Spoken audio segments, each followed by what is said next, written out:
तो मैंने देखा कि जो वहाँ औरतें और आदमी बैठे हुए थे, उन्होंने नीचे शीश नवाया, जमीन पर सर लगा के उस पेंटिंग को देखा। बहुत आज भी, अभी भी जब बात कर रहा हूँ तो मुझे रोमांच हो रहा है उसके बारे में। गूज़बम्प्स। मैंने कभी अपने किसी पेंटिंग के साथ होते हुए नहीं देखा कि इतनी बड़ी संख्या में हजारों लोग उसके सामने सर नवाए। झुम झुम झुम झुम झुम रो पकड़ को मुंह बन के घुंघरू में ये प्यार का गीत सुनाता चला, मंजिल पे मेरी नजर में दुनिया से बेखबर, बीती बातों पे उड़ाता चला। कानपुर में तो ये हुआ कि लोग लूटपाट करने के लिए गए, कोई वीसीआर उठा ला रहा है, कोई टेलीविजन उठा ला रहा है। Very sad, very sad. कुछ बहुत खराब हुआ था। और मैं उस टाइम पर जिस डिस्ट्रिक्ट में पोस्टेड था, वहां पर भी हमें थोड़ी देर के लिए तो कर्फ्यू लगाना पड़ा।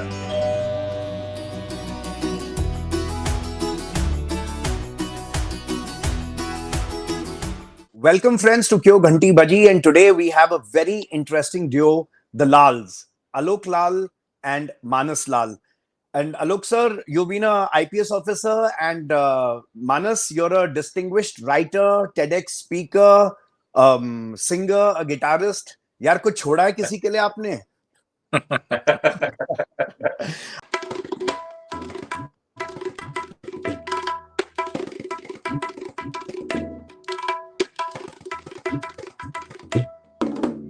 बहुत स्वागत है आप सबका, Alok ji and Manas ji. Alok sir, how did the journey begin? Let's start from Saharanpur to IIT first. Oh yes, Saharanpur. I was a student there, and my father was posted in Saharanpur. उसके बाद सहारनपुर में ही मैंने अपना बीएससी किया। अच्छा। While I was doing my BSc, I entered, right after that I entered what is now known as IIT Roorkee. It was then called the University of Roorkee. अच्छा। तो मैंने ज्वाइन किया और वहाँ पर मैंने एमटेक किया। उस एमटेक के दौरान ही I appeared for the UPSC, and I appeared only for the Indian Police Service. And why only for the Indian Police Service, sir, if I may ask? There were two reasons. One was that my father guided me that this has lesser number of papers, because at that time the examination pattern was a little different. And for the Indian Police Service, there were 2 papers, and for the IAS, there were more papers.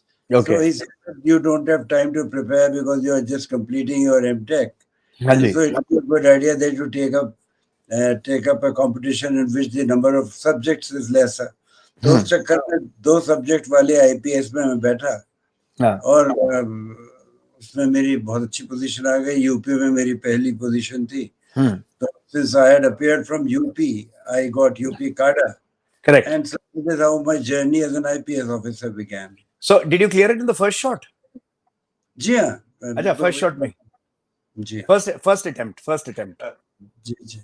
मैं अभी आलोक जी ने काफी अच्छी बातें अपने बारे में बताई कि कहां से कहां पहुंचे। मैं मानस जी से बात करना चाहूंगा। मानस जी, अभी कुछ दिनों पहले हमने प्रकाश सिंह सर, हमारे जो रिटायर्ड हुए डीजीपी पुलिस, उनसे बातचीत चल रही थी कि एक पुलिस वाले के घर में एक आर्टिस्ट पैदा कैसे हुआ। उनके बेटे तो पुलिस, उन्होंने आईपीएस ज्वाइन किया, आपने क्यों नहीं किया? आप किस तरफ मुड़ गए राइटिंग और पेंटिंग एंड म्यूजिशियन बन गए आप? क्या कारण रहा, क्या वजह रही उसकी?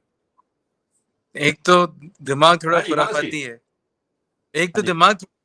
है, अच्छा। मुझे लगा मेरे हिस्से की पढ़ाई भी इन्होंने कर ली है। अच्छा। I have a few talents, but arts कितनी पसंद नहीं है तब हुआ जब मैंने एक्चुअली एक run of the mill IT job join करी। काफी बड़ा ऑर्गेनाइजेशन था, अच्छे ब्रांड्स के लिए काम किया, बड़े नाम है, British petrol. But I was not enjoying the work honestly. And I kept going back to my photography, my music, and the writing actually happened later. जिस चीज में बहुत सक्सेस मिला वो कुछ टाइम बाद जाकर आई, पर ये सारी थी related to, they kept me happy. So it was actually discovering myself, which was very different from the kind of journey which my father just described. हाँ, पढ़ने था, मुझे पढ़ाई का शौक भी आज तक किताबें भी पढ़ता हूँ एंड मार्क्स भी अच्छे आते थे, लेकिन ये मन कभी नहीं किया कि मैं पुलिस ज्वाइन कर लूँ, टू बी ऑनेस्ट। नहीं, but I think you're a software engineer. You must have worked with some brilliant brands like Infosys and all these things. So what was the experience there?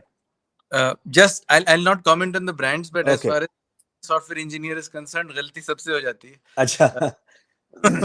गलती सबसे हो जाती है। अमरजीत, गलती मत करना भाई कोई।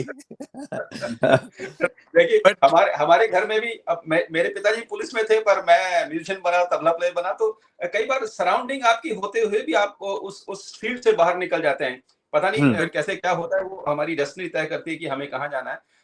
पेंटिंग का शौक और गाना कहाँ सीखा और कितना सीखा, मैं पूछना चाहूंगा, किस घराने से बिलोंग करते हैं आप?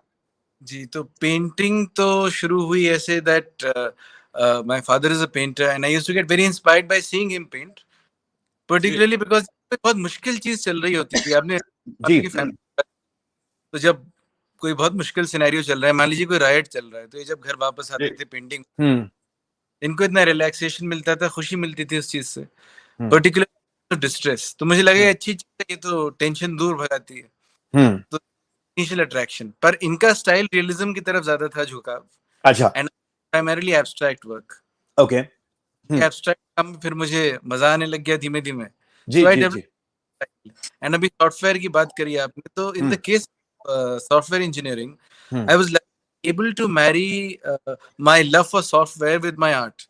So I created digital painting, which became very popular and was actually collected across the world. While I say that गलती होती है सबसे, लेकिन वो हसीन गलती थी, उसकी वजह से। बहुत बड़ा। अच्छा मानस भाई आप यू सिंग वेरी वेल, कुछ सुना दीजिए प्लीज। हाँ, घराने का जवाब मैंने किराना घराना। अच्छा, किराना घराने से ताल्लुक रखते हैं, कुछ सुनाइए बढ़िया। और दूसरी चीज ये है कि जो टीचर थे उनका नाम सुजित नारंग है। अच्छा। वाह। क्या परेशानी रहती थी मुझसे कि मैं थोड़ा लाइट म्यूजिक की तरफ ज्यादा रुझान रखता हूँ। हाँ, तो कुछ बढ़िया फिल्मी गाना सुना दीजिए। I'll sing Kishore Kumar. हाँ किशोर कुमार, एक्सीलेंट।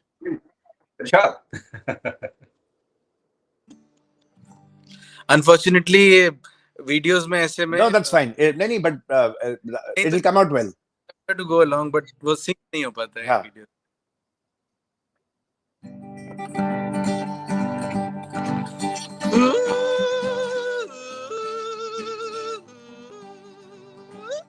क्या बात, क्या बात।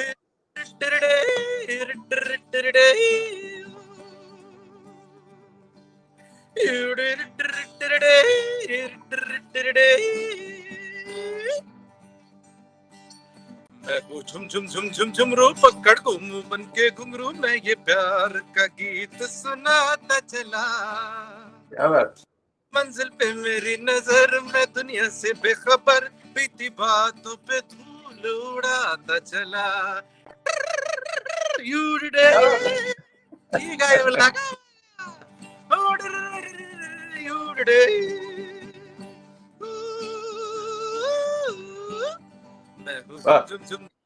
पकड़ दूं बन के घुंघरू, प्यार सीने में है हर किसी के लिए। मुझको प्यारा हर इंसान, दिल वालों पे हूँ कुर्बान, जिंदगी है मेरी जिंदगी के लिए। ये गायोला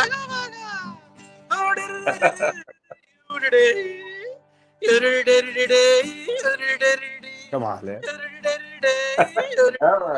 क्या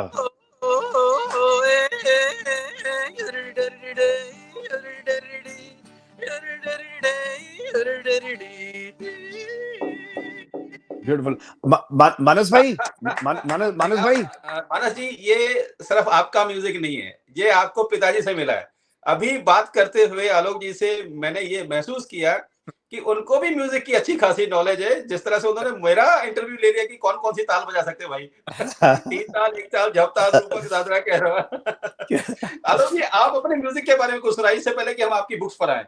हाँ, ये बात सही है कि मेरा गाना कुछ लोग बर्दाश्त कर लेते हैं। सर कुछ सुना दीजिए, मजा आ जाएगा। देखिए, मानस ने गाया गिटार के साथ, इतना अच्छा गाता है वो जी, बहुत खूबसूरत। अब आप कह रहे हैं तो मैं मना भी नहीं कर सकता। प्लीज गुनगुना दीजिए। बाद में ये मत कहिएगा हमने क्या आफत मोल ले ली। नहीं नहीं सर, ये आफत भी बड़ी हसीन होगी। मैं भी मानस से क्यों लेकर एक किशोर कुमार का ही गाना हाँ। गा देता हूँ। क्या बात है इरशाद सर। सर फूलों के रंग से दिल की कलम से तुझको लिखी रोज पाती, कैसे बताऊं किस किस तरह से पल पल मुझे तू सताती, तेरे ही सपने लेकर के सोया, तेरी ही यादों में जागा, तेरे ख्यालों में उलझा रहा यूं जैसे कि माला में धागा। हाँ बादल बिजली चंदन पानी जैसा अपना प्यार लेना होगा जन्म हमें कई कई बार।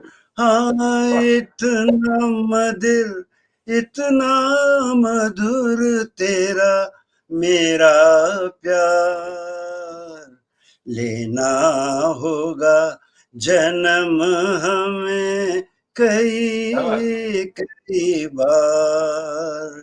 सांसों की सरगम धड़कन की बीना सपनों की गीतांजलि तू, मन की गली में महके जो हरदम ऐसी जूही की कली तू। छोटा सफर हो लंबा सफर हो, सूनी डगर हो या मेला, या तू आए मन हो जाए भीड़ के बीच अकेला।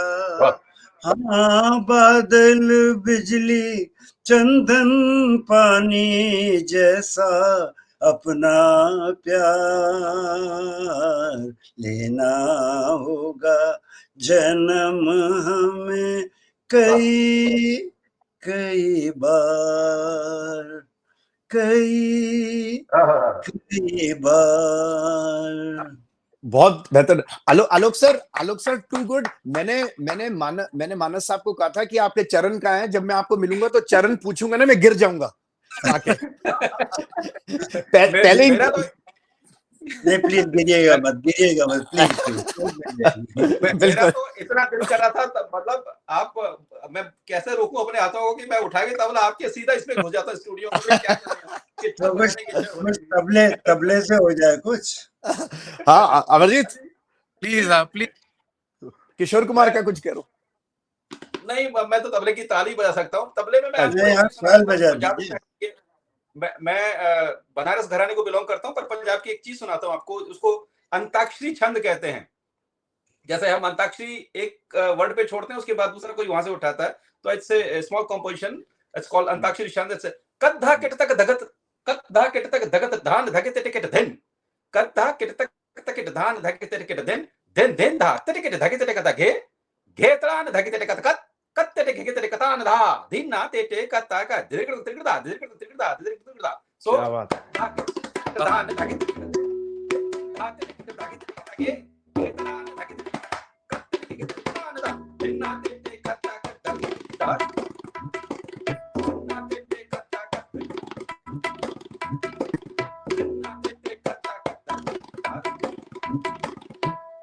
तो ये बहुत की खास चीज मैंने वाह उस्ताद वाह, वाह उस्ताद वाह, याद दिला दिया आपने। वाह कमाल है sir.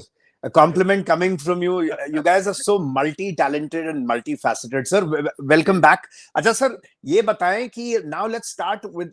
I think you've released 3 books, and by the way, I should congratulate you, Alok sir and Manas, because you guys are already on OTT.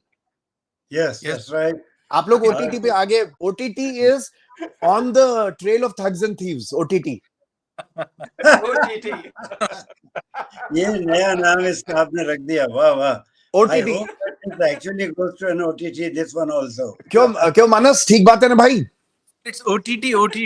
मैंने तभी कहा ठीक बनाया ना, OTT to OTT.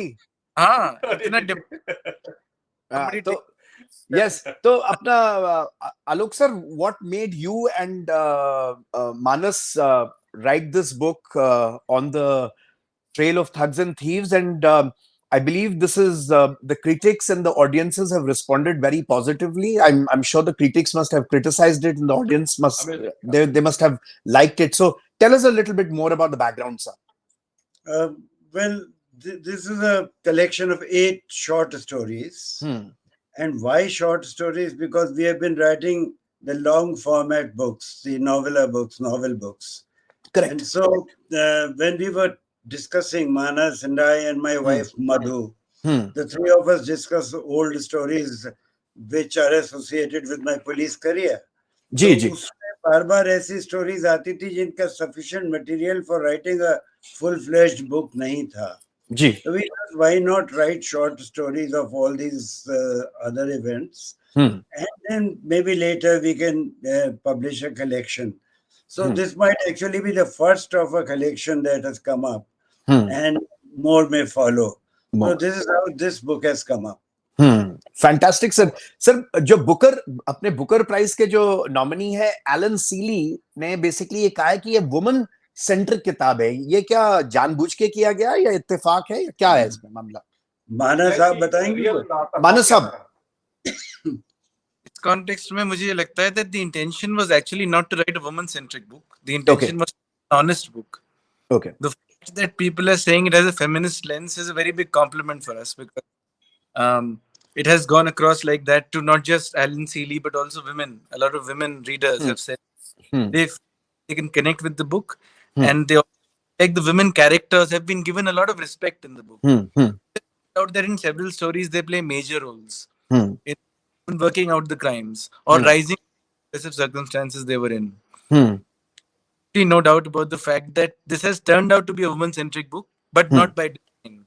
ऐसा नहीं था कि हम लोग बैठने जब लिखने बैठे थे तो था कि अच्छा, now what is the message you hope to convey to the society and large? Messages तो मुझे लगता है हर स्टोरी के अलग अलग हैं जी और हर book के भी अलग अलग हैं, पर इसमें बहुत सारे मैसेजेस हैं. All of these are actually stories of thievery or burglary, Okay. which is like human trafficking rackets in some cases, or related to the prime minister, art theft, various things. अच्छा, But every story carries a message of either the empowerment of women, or in it talks about how human beings themselves are vultures who feed on the misery. It's serious in some ways, in others it is light-hearted. I'm very glad a lot of people have said that the book has wit, because we convey very serious messages to society, which Correct. actually talk about treating everybody equal, pluralism, understanding, inclusion. inclusion. Absolutely. Excellent. So Manas said it that this has a lot of humor, and people have been telling us. I'll tell you some of the titles of these stories. yes sir, that is what I was coming to. Good, There's you've one already story, taken papers. but Yes. if Naveen you're जी, आलोक जी एक minute. नवीन जी, मुझे लगता है button आपने दबाया नहीं है recording वाला. नहीं नहीं चल रहा है. it's on. हाँ चल रहा है. हाँ चलिए. दिखाई दे रहा है. नहीं नहीं it's going on. हाँ हाँ जैसे सर. एक स्टोरी है Zeenat Aman to the rescue. Oh wow. Of course जब टाइटल में जीनत अमान है तो वुमन सेंट्रिक होगी कि नहीं होगी. हाँ बिल्कुल बिल्कुल. हाँ. और एक है who was she. once again she is a character in this. Then there's a story called There Was Too Much Darkness There. अच्छा. And there was too much darkness there also has to do with a girl's problem. Okay. So then the fourth story is about Samundari. Samundari was a very interesting character whom I met in the course of my service. जी. And she is the subject of this story. So you can see that the first 4 stories have women built into the titles themselves. And एक interesting चीज जो सुनने में आई है Manas, and that is that whatever the proceeds that you guys generate from this book, you'd be donating it to a worthy cause, I believe. Absolutely, to the victims of the Odisha train tragedy. It was a which took place in. Yes, but how did you reach that decision? What made you think of doing that? बहुत सारी वजह. एक तो ये that we really felt for the victims. एक कहानी There Was Too Much Darkness जिसका जिक्र हुआ. जी जी. Train accident in Kanpur. Oh, sad. and we thought of the Sangam Express crash, which we had already written about.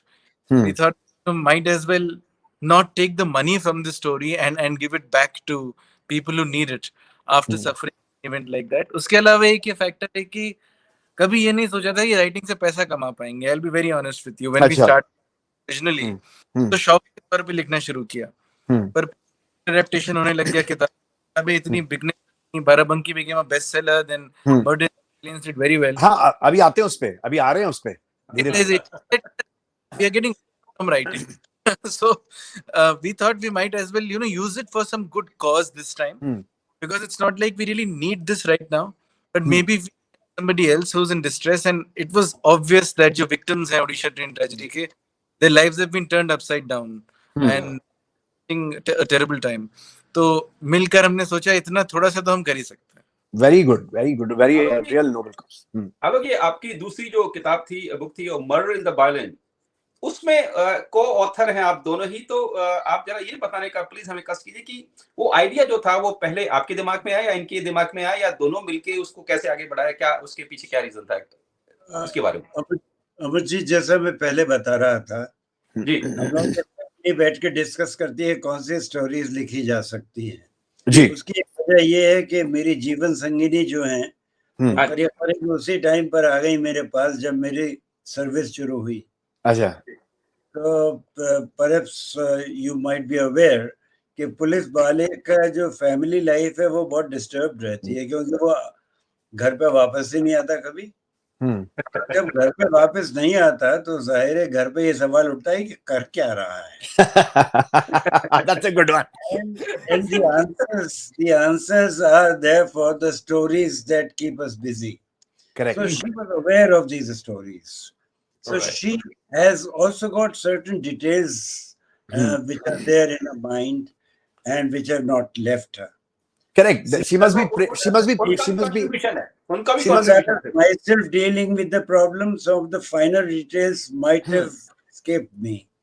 Correct. But my wife remembers them. Alok sir, Amarjeet फिर मानस आया, अमरजीत पूछ रहे थे. तो फिर मानस जब बड़े हुए और मुझसे बात करने लगे कि मेरे सर्विस में क्या क्या एक्सपीरियंसेस हुए हैं, he convinced me that I could write, because मैं लिख तो बहुत पहले से रहा था, मेरे आर्टिकल्स निकलते थे.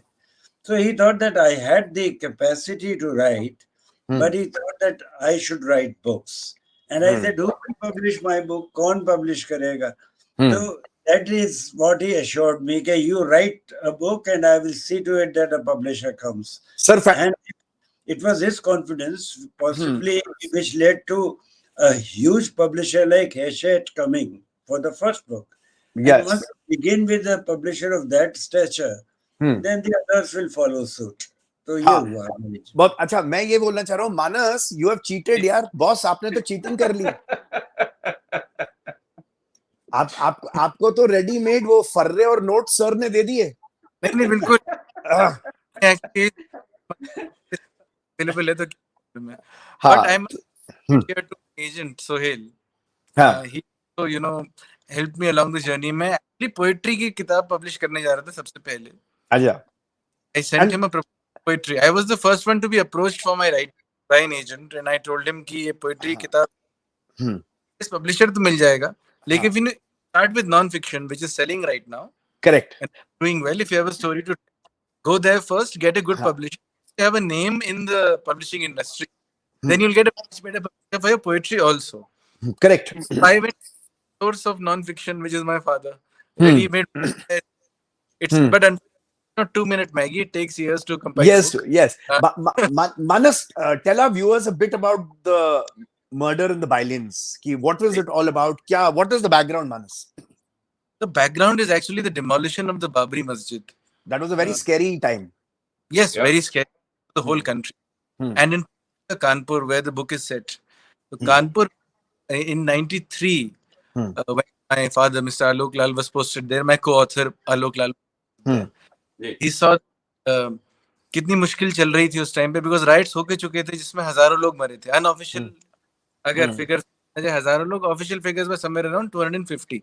But actually, people had lost their lives in the riots post the demolition of the Babri Masjid. And Kanpur is a very populous city. So people are packed like sardines in a can. लोग बहुत interface वाले बहुत areas हैं.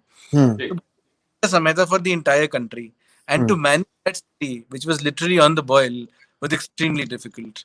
तो वहाँ कैसे situations को manage किया, flames कैसे douse करी, और उसके अलावा एक बहुत major incident हुआ था that in the February of '94,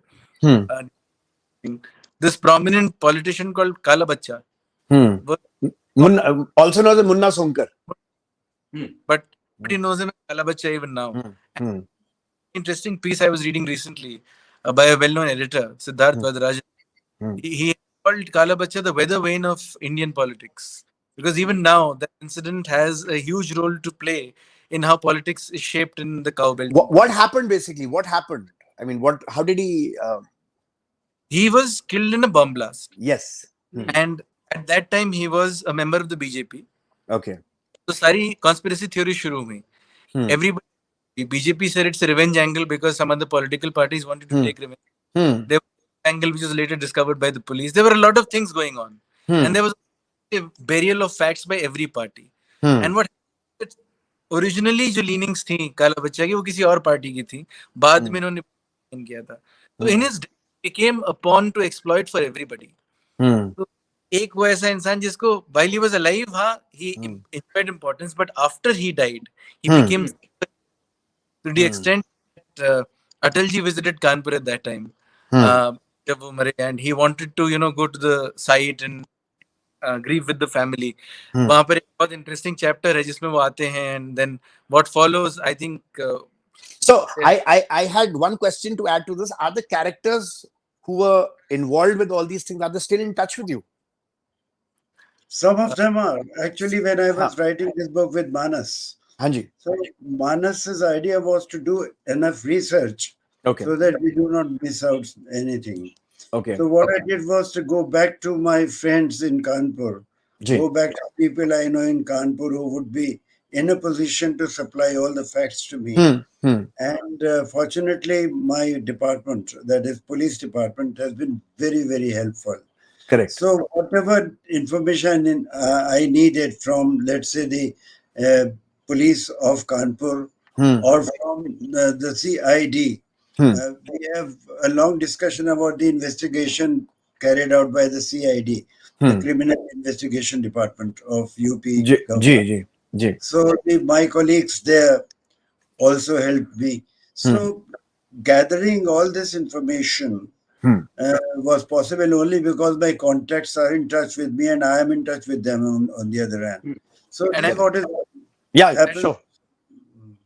I must add here that his closest friend from university, who was also in Kanpur at the time, Sudhir Nijhawan, had shifted to Dehradun in the interim. उनका यहाँ बहुत अच्छा रहा because उन्होंने बहुत सारी चीजें जो उनको याद थी वो बताई, उनका पर्सपेक्टिव भी हमने यूज किया है in the book. And आप उस टाइम पे जो लोगों के घरों के सामने कंडीशंस थी, आपके घरों के सामने कोई कंडीशंस, मॉब्स होते थे, राइटिंग होती थी क्या, मानस? I think this is a better question for somebody who was not 4 years old at the time. Yeah. But actually, I was writing ki baat. Sorry, Manas. Yes. I was very protected inside the DIG's residence, honestly. Different world.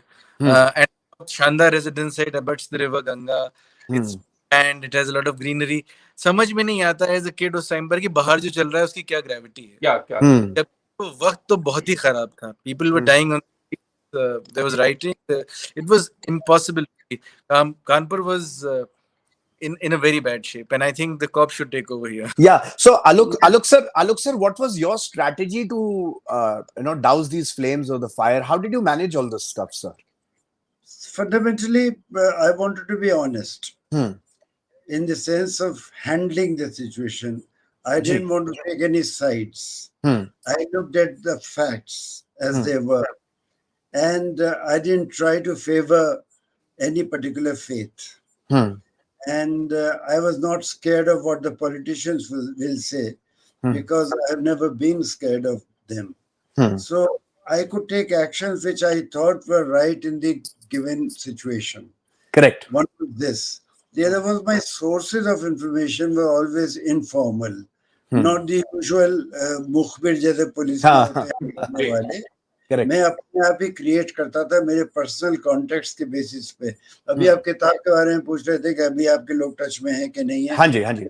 Some of these contacts were also in touch recently because of the book. तो उस time पर ये लोग क्या हो रहा है मुस्लिम मोहल्लों में और क्या हो रहा है हिंदू मोहल्लों में, what are they thinking about the next steps to be taken।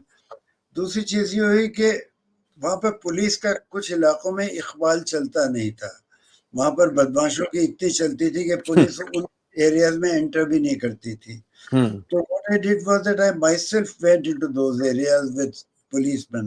अच्छा। तो उससे दो तरफ से फायदा हुआ, एक तो मेरी फोर्स को ये सिक्योरिटी, ये थोड़ा सा एनकरेजमेंट मिला कि if my boss can go I can also go. And secondly ये हुआ कि पब्लिक ने देखा कि यहाँ पुलिस आ रही है and they are looking into your eyes directly. तो जो आईबॉल टू आईबॉल कांटेक्ट होता है लोगों से, तो फिर उनकी तरफ से शरारत कम हो पाती है। सो जिंदगी के कई ऐसे अवसर आते हैं जब आईबॉल टू आईबॉल कांटेक्ट बड़ा फायदा करता है, नहीं? बिल्कुल। So you are the real life Amitabh Bachchan. Luckily I was not, I must tell you। फिल्मों में जो पुलिस को दिखाते हैं वैसा मैं नहीं हूँ। अच्छा। आलोक जी, इस बुक को एक बहुत ही बड़े पब्लिशर ने पब्लिश किया है, ब्लूम्सबरी, जिन्होंने हैरी पॉटर जैसी कुछ सीरीज पे काम किया, उनको भी पब्लिश किया। उनके साथ आपका जो पार्टनरशिप वाला जो रिलेशन है वो कैसा रहा? कैसे how did it come out? How did it Bloom? How did it Bloom? Bloomsbury, yeah, well, it's always a mixed bag। We were relatively new authors, so to say, that was only the second book। But Bloomsbury, as Amarjeet mentioned, are very well known, वो बहुत ऊपर है। तो थोड़ा सा तो ये distance था कि वो अपने काम में बहुत आगे थे, हम लोग न्यूकमर्स थे अपने काम में। लेकिन हमें ये कॉन्फिडेंस है, एक तो कि हमारी किताब बहुत अच्छी है, हमें ये कॉन्फिडेंस है कि हम अपने फैक्ट्स जानते हैं। And somehow or the other, the partnership with my co-author Manas helped me, because Manas deals with the publishers in his own way, in a very effective way। So he was constantly in touch with them, their publicity department, their editorials, their editors and all। तो यही सबसे बड़ी problem publisher के साथ होती है। पहले तो एडिटिंग टेबल पे ये लगता है यार ये हमारी किताब को खराब कर दे रहे हैं, और सेकंड होती है जब वो हमारी किताब के बेचने का टाइम आता है तब वो लोग ठंडे पड़ने लगते हैं, तो परेशानी होती है। तो मानस ने बहुत अच्छा हैंडल किया। और जहाँ तक एडिटर की बात करूँ, हम लोग का शुरू में ब्लूम्सबेरी के एडिटर के साथ कोई बहुत हैप्पी एक्सपीरियंस नहीं हुआ था। तब subsequently they changed the editor and things were better. They were better। नहीं, एक्सीलेंट। मानस भाई कुछ यार सुना दो प्लीज आप। एक मिनट, अभी इस चैप्टर को, ये दूसरी किताब खत्म करने से पहले मैं आलोक जी से एक पर्सनल सवाल पूछना चाहता हूँ। आलोक जी, आप इतने बड़े ओहदे पे रहे कानपुर के अंदर, यूपी पुलिस में, और कानपुर के अंदर 2 बार खतरनाक राइट्स हुए। एक तो ये बाबरी मस्जिद वाला, एक 84 राइट्स हुआ, तो उसमें भी काफी नुकसान हुआ, ऐसा सुनने में आया। तो ऐसी क्या वजाहत रही, क्या वजह रही कि भाई ये एक सेंसिटिव पार्ट या आप शहर माना जाने लगा, कानपुर स्पेशली मैं उसकी बात करूं, तो उसकी क्या वजह है? कानपुर का जो अर्लीस्ट कम्युनल राइट जिसके बहुत परेशान जिसने किया था उस सिटी को, वो 1931 में हुआ था। 1931 में हिंदू मुस्लिम राइट्स हुए थे। उसके बाद फिर 1984 में सिखों के अगेंस्ट राइट्स हुए थे जी। और ये जो आपने जिक्र किया 1992 में बाबरी मस्जिद के ढहाने के बाद राइट्स हुए थे। तो ये 1984 के थे, उसकी वजह ये थी कि कानपुर में काफी बड़ी संख्या में हमारे सिख भाई रहते हैं। This is one of those cities outside Punjab where there's a huge number of Sikh gentlemen and families living। दूसरी चीज ये है कि जब एक तरह से फ्री फॉर ऑल टाइप का एटमॉस्फेयर बन गया था उस टाइम पर, it's deadly। तो मैं ये तक कहने में नहीं हिचकूंगा कि हमारे कुछ कलीग्स ने वो इफेक्टिव मेथड्स नहीं अपनाए जिससे कि इसको काफी हद तक कंट्रोल किया जा सकता था। कानपुर के बारे में ऐसा ही सुना था कि पुलिस की इफेक्टिवनेस कम थी। मैं बहुत डिटेल में नहीं जाऊंगा क्योंकि उससे कुछ लोग नाराज भी हो सकते हैं, लेकिन ओवरऑल ये कहूंगा मैं कि ऐसे हालात में दो अच्छे दोस्त भी आपस में लड़ पड़ते हैं। वेरी और ट्रू। कानपुर में तो ये हुआ कि लोग लूटपाट करने के लिए गए, कोई वीसीआर उठा ला रहा है, कोई टेलीविजन उठा ला रहा है, वेरी सैड, वेरी सैड। कुछ बहुत खराब हुआ था। और मैं उस टाइम पर जिस डिस्ट्रिक्ट में पोस्टेड था, वहां पर भी हमें थोड़ी देर के लिए तो कर्फ्यू लगाना पड़ा, लेकिन वहां जो सिख कम्युनिटी थी उसको हम पूरी तरह प्रोटेक्ट कर पाए। उनका एक पेट्रोल पंप था मेन हाईवे पर सिख लोगों का, तो उसको जाकर, पेट्रोल पंप में तो ये एकदम आग लग सकती है, वहां पर कोशिश की जा रही थी। जो businesses with in the town थे सिखों के, जो दुकानें थी या दूसरे बिजनेसेस थे, उस पर राइटर्स पहुंच गए थे। But it took me just 6 hours to control that, because I had one single-minded objective, not to allow any damage to the property or any harm to the people. Beautiful. तो हमने बहुत कष्ट किया, रात भर लगे रहे, दिन भर लगे रहे, घर नहीं वापस आए, सड़कों पे घूमते रहे और कोशिश की कि किसी भी हालत में, and you will be pleased to know that पूरे हिंदुस्तान में सबसे पहले कर्फ्यू हमने उठाया था। और जगह के लिए लगातार न्यूज चलती रही 2-3 दिन, तब तक दूरदर्शन होता था, तो 2-3 दिन ये न्यूज चल रही थी कि the curfew has been lifted in this town. और इसके अलावा वहां पर उसके बाद ये हाल हुआ कि आप बाराबंकी नार्कोस अगर पढ़ेंगे तो उसमें पाएंगे कि the kind of reaction this created with in the community of six, वो मुझ में बहुत विश्वास करने लगे। और जो हमारी एक बहुत इम्पोर्टेंट सोर्स बनी है, उसमें एक लेडी है जो जिसने बाराबंकी नार्कोस में हमें नारकोटिक्स की इंफॉर्मेशन दी और बहुत अच्छा काम किया, हमारी बड़ी मदद की। तो वो किताब आप पढ़ेंगे तो पता लगेगा। It was a wonderful thing that we were able to create wonderful bridges across the two communities and everything was fine. Excellent sir. एक छोटा सा क्वेश्चन, आपने इतनी अच्छी बात कही, आपने अपनी ड्यूटी को बखूबी निभाया। मुझे ये समझ में नहीं आता कि जब ऐसा कोई ऐसी कोई वजह होती है, ऐसा कोई वाकया होता है, जैसे 92 में हुआ या 84 में हुआ, तो जो ऊंचे ओहदे पर बैठे हुए, डजंट मैटर कि वो एक छोटा पुलिसमैन है या एक बहुत बड़े ओहदे पे बैठा हुआ पुलिसमैन है, वो जब हम शपथ लेते हैं, वो उस वक्त वो शपथ कहाँ जाती है कि मैं अपने देश के लिए काम करूंगा और सबकी सुरक्षा की मैं गारंटी लेता हूं, या मैं वो निभाऊंगा, वो जो शपथ लेता है, वो उस वक्त कहाँ जाती है, वो इंसानियत कहाँ जाती है? आप क्या कहेंगे इसके बारे में? थोड़ा सा ये आउट कॉन्टेक्स्ट है हमारा इसके, पर मैं आपसे सुनना चाहता हूं। अमरजीत, सिर्फ इंसानियत की बात नहीं है, ये हमारी शपथ कॉन्स्टिट्यूशन की है। इसलिए कॉन्स्टिट्यूशन जो कि सबसे बड़ी चीज है, सबसे ऊपर है, किसी भी पॉलिटिकल पार्टी से ऊपर है, किसी भी पॉलिटिकल लीडर से ऊपर है, किसी से भी ऊपर, यहाँ तक कि प्रेसिडेंट से भी ऊपर कॉन्स्टिट्यूशन है। तो अगर हमने उसकी शपथ ले रखी है तो डेफिनेटली हमें उसके मुताबिक काम करना चाहिए। लेकिन कई फैक्टर्स अलग अलग लोगों को गाइड करते हैं, अलग अलग तरीके से लोग सोचते हैं। लोग अपने, जैसे कि अपने हाई पोजीशंस में बैठे हुए लोग अपनी पोजीशन छोड़ना नहीं चाहते, उस पे चिपके रहना चाहते हैं, कॉम्प्रोमाइज कर लेते हैं कई बार। कॉम्प्रोमाइज, ये this is the most beautiful word in a government service, compromise and agreement कर लिए सिचुएशन के साथ। एडजस्टमेंट। नवीन जी आप पूछिए, मैंने थोड़ा गंभीर कर दिया मामला। नहीं, मैं मानस भाई क्या बोलना चाह रहे हो? मानस भाई, I may add to what has already been said. अगर आप Murder in the Bylanes भी पढ़ेंगे, हाँ जी, so one of the most important things which shows that the person in charge was fair is that जब Hindu-Muslim conflict चल रहा था, the Sikh community was firmly by the side of the police and helping with their sources and also trying to help them douse the flames in a way. The Sikh community, the way they responded, and also एक इनके साथ बड़ी कमाल की चीज ये है, मेरे फादर के साथ भी, जब गुरु नानक की हर साल एक पोर्ट्रेट बनाते हैं गुरु पूर्णिमा। अरे वाह, कमाल। नहीं जाती है, sometimes it doesn't know Guru Purnima है, लेकिन बन जाती है वो पोर्ट्रेट। अच्छा। एंड उन्होंने एक पोर्ट्रेट वहां पर एक देयर वाज अरे अगर पीछे पड़ी है तो दिखा दो ना भाई पोर्ट्रेट। नहीं, वो तो मैंने प्रेजेंट, वो गुरु गोविंद सिंह की बनाई थी मैंने। अच्छा। और मेरे पास मेरे सिख भाई आए कानपुर के। अच्छा। उन्होंने कहा कि आप आ जाइए, गुरु गोविंद सिंह की शताब्दी कुछ थी तो उसमें ले गए थे।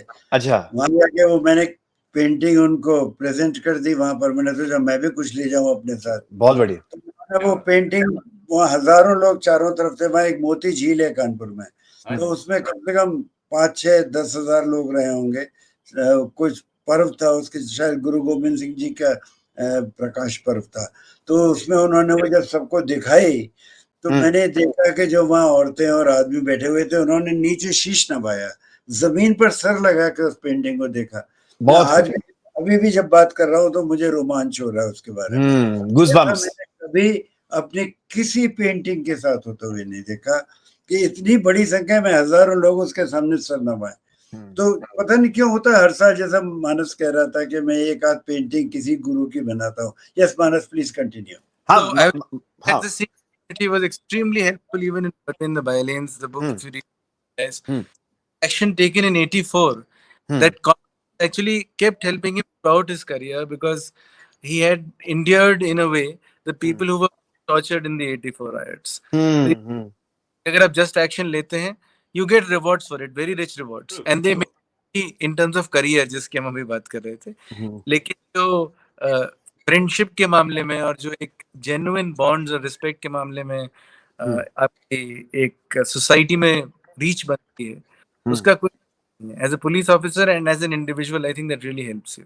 एक्सेलेंट। मानस भाई, अब ऐसा है कि अब आप बिना गिटार के कुछ सुना दो, बिना गिटार के गुनगुना दो, जो इच्छा हो, लाइट कर दो एटमॉस्फेयर, लाइट इट अप। हमारा मानस खुश हो जाएगा।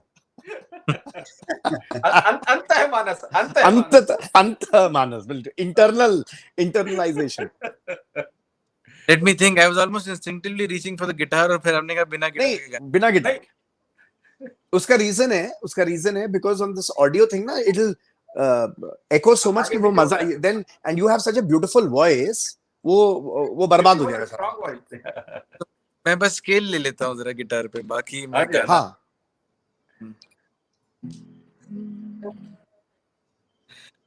चला जाता हूँ किसी की धुन में, धड़क दिल के तराने लिए, चला जाता हूँ किसी की धुन में, धड़कते दिल के तराने लिए, मिलन की मस्ती आंखों में, हजारों सपने ब्यूटीफुल आने लिए, चला जाता हूँ किसी की धुन में, धड़कते दिल के तराने लिए,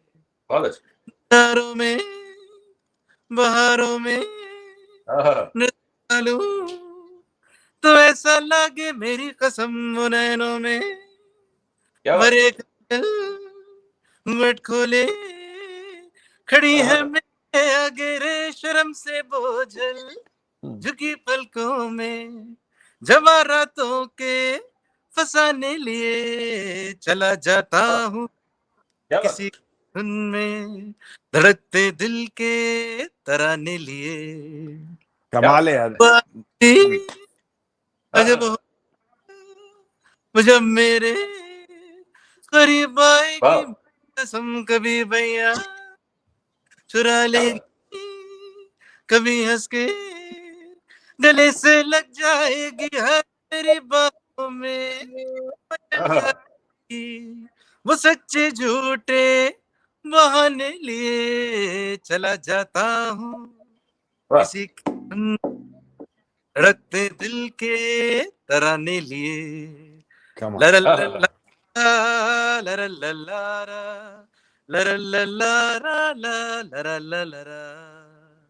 सुपर है, सुपर। मानस भाई ये कॉन्वर्सेशन में मजा आ रहा है ना आपको? बहुत। अभी सिर्फ 3 किताब करके अपने अपने घर चले जाते, सो जाते, उसका क्या फायदा होता? नहीं, अभी एक किताब बाकी है, अभी एक किताब बाकी है। अच्छा, थोड़ा सा नहीं नवीन जी, एक बात पूछना चाहूंगा आलोक जी और मानस जी से, भाई क्या वजह है? भाई किशोर कुमार आपके बहुत फेवरेट हैं। तीनों वही गाने थे। हमारे भी फेवरेट है। किशोर कुमार किसके फेवरेट नहीं है, लेकिन हमें मोहम्मद रफी बहुत पसंद है। सर इरशाद जवाब नहीं मोहम्मद रफी सर। अब तो उसके बगैर जाने नहीं देंगे हम आपको, अब जाने नहीं देंगे। मोहम्मद रफी रफी का क्या गाना गाऊं मानस, मुझे पता नहीं, लेकिन कहीं बेख्याल होकर गा दीजिए, मुझे वो गाना बहुत पसंद। अच्छा चलिए मैं गाइड का एक गाना गाता हूँ। अरे कमाल हाँ हाँ, कमाल। क्या बात। तेरे मेरे सपने अब एक रंग हैं, हो जहाँ भी ले जाए राहें हम संग हैं। हो तेरे मेरे सपने अब एक रंग हैं, हो जहाँ भी ले जाए राहें हम संग हैं। मेरे तेरे दिल का तय था एक दिन मिलना, जैसे बहार आने पर तय फूल का खिलना। बहुत मेरे तेरे दिल का तय था एक दिन मिलना, जैसे बहार आने पर तय फूल का खिलना। ओ मेरे जीवन साथी, तेरे मेरे सपने अब एक रंग हैं, हो जहाँ भी ले जाए राहें हम संग हैं। मैं तो सर अब एक चीज कहना चाहता हूँ, लाल एंड लाल ने किया कमाल। क्या बात। आलोक जी, एक बात मैं भी कहना चाहूंगा कि वैसे जो पुलिस वाले हैं उनकी जो छवि है वो सख्त वाली होती है कि भाई बड़ा खतरनाक होगा या बहुत सख्त होगा, ये बड़ा सख्त पुलिस। पर आज आपने ये गाने गा के ये साबित कर दिया कि नहीं, पुलिस वालों के सीने में भी दिल होता है।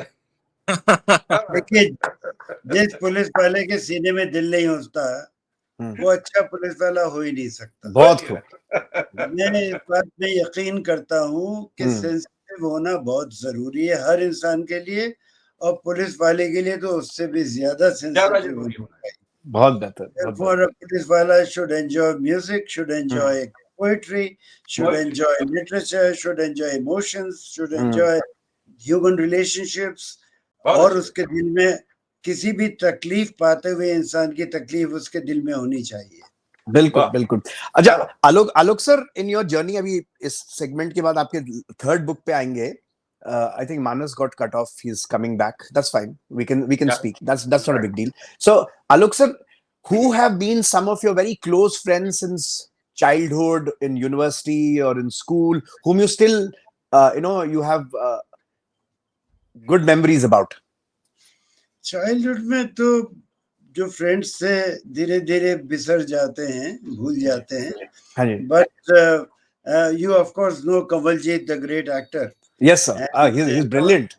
He and I were together in Saharanpur. अच्छा। तो तब से उनसे ताल्लुकात हैं, और वो बहुत अच्छा इंसान है। वो बिल्कुल, उसका सोने का दिल है, चांदी का दिल है। Unbelievably, you've taken out the words from my mouth. He is one of the finest human beings you will ever come across. तो मैं उसको इसका क्रेडिट दूंगा कि हमारी फ्रेंडशिप इतने सालों से चली आ रही है और मजबूती से चली आ रही है। जी जी। और दूसरे जो मेरे फ्रेंड्स रहे मेरे सर्विस के दौरान, मेरे कॉलेज यूनिवर्सिटी के दौरान, वो लोग सब अच्छे अच्छे ओहदों पर पहुंचे, बड़ी बड़ी जगह पर पहुंचे। कोई चेयरमैन बना किसी चीज का, कोई कंसल्टेंट बना, कोई इंटरनेशनली बहुत फेमस हो गया, सब हो गया।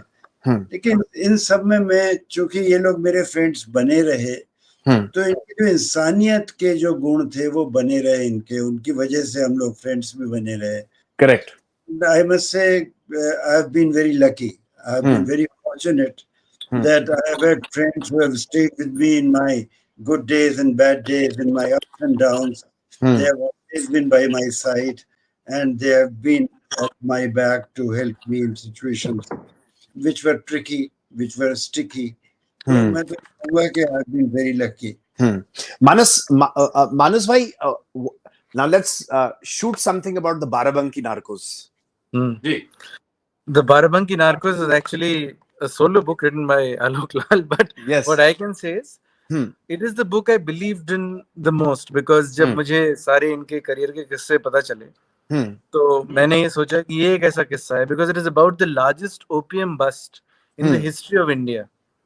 And in the 2 years in which Mr. Lal was posted in Barabanki, 84, 85, he was transferred out in 86. He was able to seize 1,300 kgs of opium, refined opium, which is the largest drug bust in the history of the country. Today, the value of that kind of opium would be thousands of crores. तो अभी उससे बड़ा बस नहीं हुआ कोई क्या? नहीं, उससे बड़ा ओपियम का बस्ट अभी तक नहीं हुआ. अभी नहीं हुआ. कमाल है. And it was such an amazing story.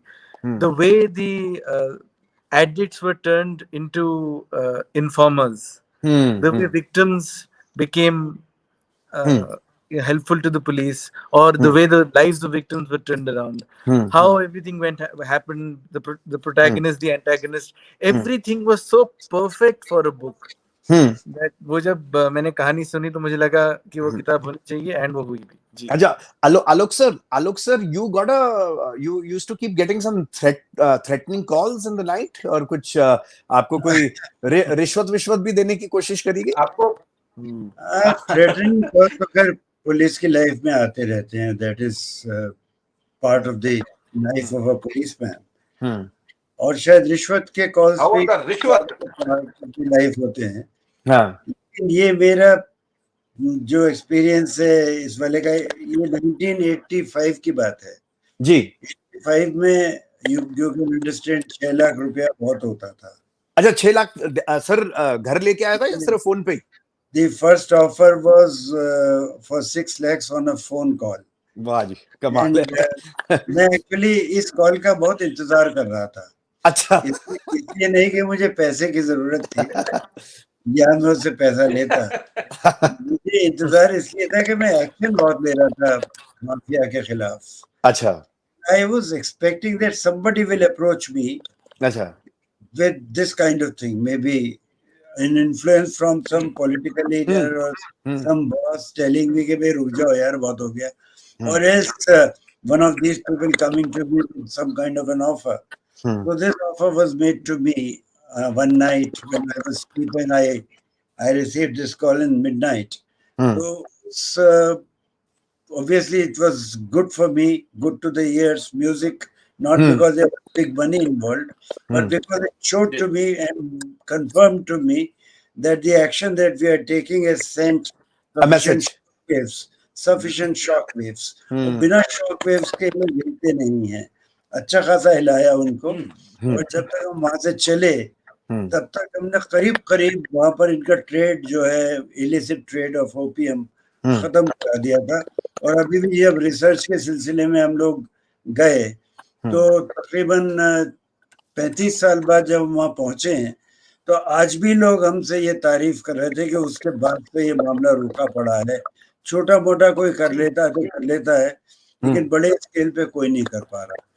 तो of course there is great satisfaction in that. I didn't realize my father is a celebrity till we went to Barabanki. जब बाराबंकी गए तो वहाँ सडनली पुलिस वाले सेल्फी खींचना चाह रहे हैं साथ में, और क्या हुआ कि अरे वही वो 84 वाला बस्ट किया था, 86 वाला बस्ट किया था. And I was like यार ये अभी तक लोग जानते हैं. They are aware of how the drug mafia was dealt with in those years. And अरे मानस साहब यार, सर तो इज डेकोरेटेड. मैं आपके साथ सेल्फी खिंचवाना चाहूंगा जब आऊंगा तो. हमारे स्टार तो आप हो बॉस. नहीं, I'm trying to discover my best angles even now. जल्दी आइए नवीन, जल्दी आइए क्योंकि ये जो सेलिब्रिटी है बहुत बिजी होता जा रहा है. कमाल है. मैं सर बकायदा अपॉइंटमेंट लेके आऊंगा. अच्छा मानस भाई इस पूरे बुक का दो क्वेश्चंस हैं which come to my mind. That एक तो तीनों बुक्स की कवर बड़े सुंदर हैं. इलस्ट्रेशन जो कैरिकेचर्स बनाए, they spell out things. I been looking at them very closely. So how was the book cover designed? Because cover is very important. If it is a good looking cover or it sends a message, people are obviously attracted to the material inside it. You can't judge a book by the cover, but here you can judge it. Absolutely, actually both of us are artist. आपने design किया है किसी से करवाया? जी जी जी, मैं आता हूँ उस पे। तो both of us are artist, तो हम लोग कवर में काफी से रखने की कोशिश करते हैं। अच्छा। तो पहली किताब जो थी हैशेट के साथ, उसमें to the extent that they allowed me to click a picture which they used on the cover and also a sketch which they used on the back cover. That was my contribution. In the second book, Bloomsbury, that cover is their design. But ये जो On the Trail of Thugs and Thieves आई है, इसका पूरा cover artwork ये अरे वाला वाह, गिरा। हाँ, अरे वाह, क्या बात? Absolutely. Fantastic So fantastic. that's all my work, entirely done by me. And in अंदर illustrations भी हैं सारी stories में, illustrations भी मैंने बनाए हैं। And so it's a wonderful thing actually that I'm able to also express myself as a visual artist while writing my books. I think it adds meat to the stories we write. And in fact, both of us often brainstorm about how the cover should be. And अब क्योंकि मुझे ऐसा लगता है that as you go up the ranks as a writer, suddenly publications ज़्यादा सुनने लगते हैं, तो वो cover के बारे में भी सुनने लग गए हैं। जी जी जी। अब बहुत खुशी होती है that खुद cover बनाने का मौका मिल रहा है। अच्छा, देखो, मानस, बिफोर एक आपने सेकंड, अमरजीत, अमरजीत मैं भूल जाऊंगा, अमरजीत मैं भूल जाऊंगा। तो मानस भाई, tell me one thing, what is this मामला ऑफ 1 मिलियन यूट्यूब स्टफ यार? ये क्या चक्कर है? कौन से गाने के लिए था ये? या 1 Actually, मिलियन यूट्यूब बॉस, हमारा भी यार, हमारे पे भी प्लीज थोड़ी सी दया करिए। अरे नहीं, देखिए आप इसको पोस्ट करिए। Hopefully it'll get a good traction. Yes. But what I was saying was, ये 1 million वाला सिलसिला ये है, there was a company in Mumbai called the Krunas Project. अच्छा। And जब मैं म्यूजिक सीख रहा था, तो मेरे साथ एक और शख्स सीख रहे थे। अच्छा। And then he went to the Kyon Music Conservatory, Rahman साहब म्यूजिक स्कूल। अच्छा। और वहाँ उन्होंने म्यूजिक सीखा। तो वो कंपोजर बन गए। वो फिर उस टाइम पे कवर्स कंपोज कर रहे थे, और एक गाना है मुकेश का बहुत पॉपुलर, चांद सी महबूबा। तो उन्हें लगा कि ये गाना जो है मैं अच्छा गा सकता हूँ। तो ही कॉल्ड मी, किया थोड़ा सा आगे गाना सुना दो। तो then he heard my voice and then he thought of a few other songs which would go well, and he said let's put out these covers on YouTube. ठीक है। So initially when we put out those covers, they suddenly exploded. And when I could not believe honestly that there are 50,000 views in a day, then suddenly there were 250,000 views. वो क्या था? सुना दीजिए, 2-4 लाइनें सुना दीजिए मानस साहब। चला जाता हूँ तो आप सुन ही चुके हैं। अच्छा, वो उसका पार्ट था। That was one of the songs which I sang. अच्छा। Then I sang पुकारता चला हूँ मैं, रफी साहब वाला जो गाना। अरे वाह। So that was a beautiful song that did very well. And of course चांद सी महबूबा then became very popular. वो हमारे घर पे शूट भी हुआ, उसमें मैंने एक्टिंग भी करी तीनों गानों में। अरे कमाल है ये तो। भाई कुछ छोड़ दो, किसी के बॉलीवुड वालों के लिए कुछ छोड़ दो, कुछ तो छोड़ो। कहाँ भगा के पीटोगे क्या सारे आर्टिस्ट? मानस भाई, एक बात मैं कहना चाहूंगा। देखो, आप राइटर भी हैं, जो आपके दिलो दिमाग में जो चल रही है और जो आप लिख रहे हैं, उसी को मैं ये समझता हूँ, उसको आपसे ज्यादा बढ़िया डिजाइन कोई नहीं कर सकता कवर के लिए, जैसे आपकी बुक की कवर के लिए। क्योंकि आप उसको बुक को खोलने से पहले ही अगर उसका कवर सारा कुछ बता देता है, एक्सप्लेन कर देता है, तो वो मेरे आपकी जो आधी मेहनत है वो सफल हो जाती है कि भैया देखते ही पता लगे कि ये है क्या, है ना। और आलोक जी, आपकी तरफ मैं आऊंगा। मैं आपसे एक सवाल पूछना चाहता हूँ कि आपके इतने बड़े कैरियर में अब तक का कोई ऐसा पॉलिटिकल प्रेशर जो आपके ऊपर पड़ा हो, या कोई राज? सोचोगे यार ये क्या मुसीबत ले ली मैंने, कहाँ आ गया, ऐसा कोई वाकया हुआ क्या? पॉलिटिकल प्रेशर के साथ तो एक पुलिस ऑफिसर जीता है, और this keeps happening all the time. और वो बहुत कम पीरियड्स होते हैं जब आप पॉलिटिक्स से बचे हुए होते हैं। लेकिन शायद एक टाइम ऐसा था, जब नाम नहीं लूंगा मैं नेता का, लेकिन वो जो चीफ मिनिस्टर थे, उनका फ्लोर में टेस्ट होने वाला था। बहुत नैरो मार्जिन था और वो हार सकते थे, जीत सकते थे, एक एक वोट मैटर करता था। कौन से साल की बात थी सर? ये अब आप जो है तहकीकात में लग गए, छोड़िए। तो मैंने कहा सर आपको थोड़ा सा फंसा दूं, आप निकल गए। ऐसा है कि निकलने की आदत बहुत पुरानी है। बिल्कुल। तो वो नेताजी की तरफ से मेरे पास डीजीपी का कॉल आया। अच्छा। तो पहली बार तो मैंने ये कह दिया कि अभी मैं पहुंच नहीं पा रहा हूँ। फोन, वो जमाना था जब टेलीफोन हुआ करते थे और मोबाइल फोन नहीं थे। तो फिर मेरे पास वायरलेस मैसेज आने शुरू हुए, please contact DGP, please contact DGP. तो इस पीरियड में जब उनका पहला कॉल आया था और जब मैंने कॉल बैक किया, उस बीच में मैंने उस केस की FIR लिखवा दी। अरे वाह। सारी मुझ पर प्रेशर यही पड़ने वाला था, मैंने अंदाजा लगा लिया कि इसकी FIR नहीं होनी चाहिए, इस मामले को रफा दफा कर दो। इसमें वो इम्पोर्टेंट बात ये है कि उस केस में जो अक्यूज्ड थे वो फ्लोर टेस्ट में पार्टिसिपेट करने वाले थे, they were to खिलाफ vote. FIR हो। They were going to vote and the accused, अगर उनको accused बना दिया था वो बंद हो जाते जेल में, तो फिर वो वोट ना कर पाते, तो उस पे प्रेशर आने वाला था, मैं समझ गया था। तो मैंने पहले FIR लिखवाई और you will be pleased to know that that FIR was so strong that वो लोग अपने आप को छुड़ा नहीं पाए। सारे उन पे कोई एक MP है, कोई MLA, 2-3 MLA, कोई MLC है, कोई MP राज्यसभा है, सब है। फैमिली में सब यही काम करते हैं। खानदानी पेशा है। लेकिन वो अभी तक उस चंगुल से निकल नहीं पाए, उस केस के चंगुल से। और उनको हाई कोर्ट से भी सजा मिल गई है, इलाहाबाद हाई कोर्ट से। तो अभी उनके बाहर आने का कोई चांस नहीं है। सर इसका एक और पहलू है, there are a lot of false FIRs also, let me tell you the truth. Lot of what? False FIRs। False FIRs they are done with some motive or pressure. What do you have to say about those things? You said about a strong FIR. What about a false FIR? False FIR is also oftentimes either because of the complainant जो कि झूठी लिखवाना चाहता है किसी के खिलाफ।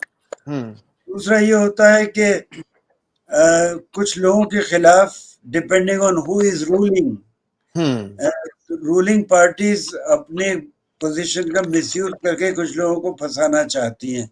अगर वो लोग आपके ओपोनेंट्स हैं तो उनको चुप कराना है या उनको जेल में डालना है, तो फॉल्स FIRs उसमें भी होती है, होता है।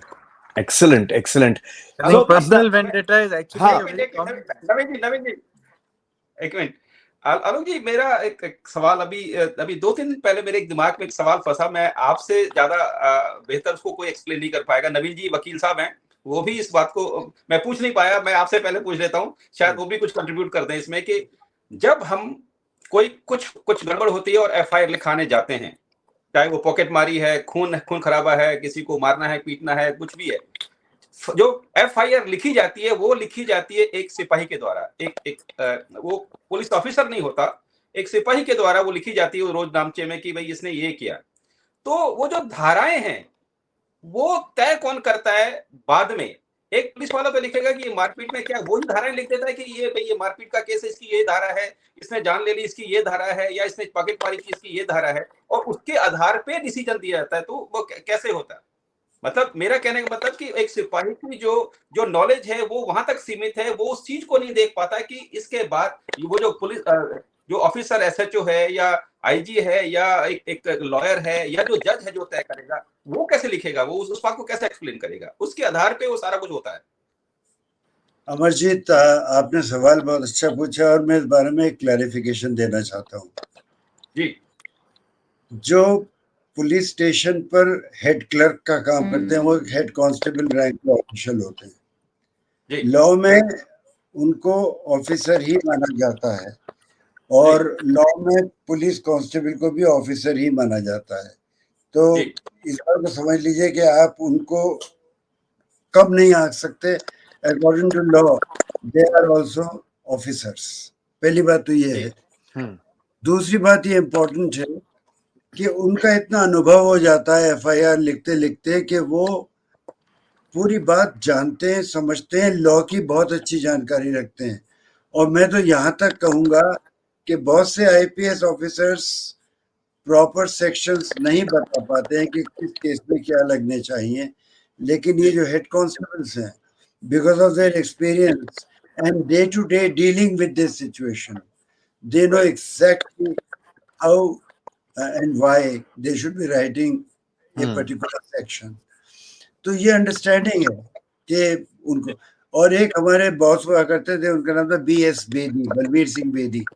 तो बेदी साहब जो हैं वो बहुत मशहूर पुलिस ऑफिसर हैं। तो बहुत मजाक में हमसे कहा करते थे, हम बिल्कुल रूकी ऑफिसर थे, नए अभी एसपी में प्रमोट किए हुए थे जो मेरे बॉस थे।